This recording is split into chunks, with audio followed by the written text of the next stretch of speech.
আসসালামু আলাইকুম গাইস, আপনারা সবাই কেমন আছেন? আশা করি সবাই ভালো আছেন।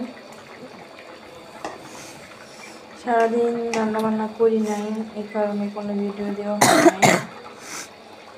রাতে রান্না করলাম, এই কারণে ভিডিও দিচ্ছি। রাতের খাবার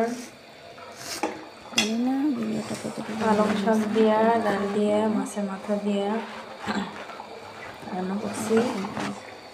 লাউ দিয়ে, ডিম দিয়ে রান্না করবো। আপনারা লাউ দিয়ে, ডিম দিয়ে কী কী খান অবশ্যই কমেন্ট করবেন। আমার লাউ আর ডিম দিয়ে খেতেই ভালো লাগে, মাছ তেমন একটা ভালো লাগে না।